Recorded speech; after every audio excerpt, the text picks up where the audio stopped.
વડોદરાના સુરસાગર ખાતે મોડી રાત્રે અફરાતફરીનો માહોલ જોવા મળ્યો હતો। સમાચાર વડોદરાથી સામે આવ્યા છે અને અફરાતફરી મચી હતી સુરસાગર ખાતે। તો અફરાતફરીનો માહોલ જોવા મળ્યો તો કોર્પોરેશનની દબાણ હટાવ ઝુંબેશ સામે લારી ધારકોમાં ભારે રોષ જોવા મળ્યો છે।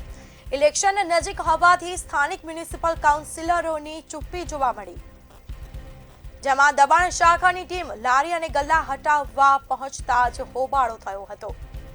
મહિલા લારી ધારકે તંત્ર પર મનમાનીના ગંભીર આક્ષેપો પણ કર્યા છે। તો મહિલાના આક્ષેપ સૂચના મુજબ જ લારીઓ અંદર રાખી હતી, છતાં પણ કાર્યવાહી કરી અને લારીઓ જપ્ત કરાઈ હોવાનો આક્ષેપ કરવામાં આવ્યો છે। તો અન્ય લારીઓ સામે કાર્યવાહી ન કરાઈ ભેદભાવનો આક્ષેપ કરવામાં આવ્યો। મનમાનીના આક્ષેપો કરવામાં આવ્યા છે। નાના વેપારીઓની રોજીરોટી પર સંકટ હોવાનું પણ જણાવ્યું છે।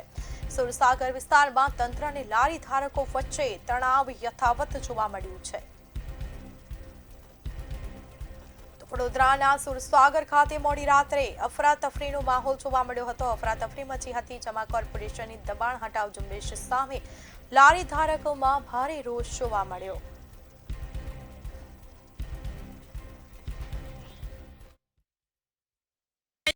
કહીને ગયા કે બધા દબાઈને લગાવો, બધાએ દબાઈને લગાવી, પછી એકદમ આ લારીઓ ઉચકવા ચાલુ કરી દઉં। અમારી અંદર લારી રહે છે, કોઈ દિવસ અમને કોર્પોરેશન વાળાએ હેરાન કર્યું નહીં। અંદર અમારી લારી રહે છે, બહાર લારી રહેતી નહીં, અને બધાની લારીઓ રહે છે, એમને કીધું કે અંદર લગાવો, અંદર બચારાએ લગાવી, પછી એકદમ ઉચકવા નહીં જોઈએ ને।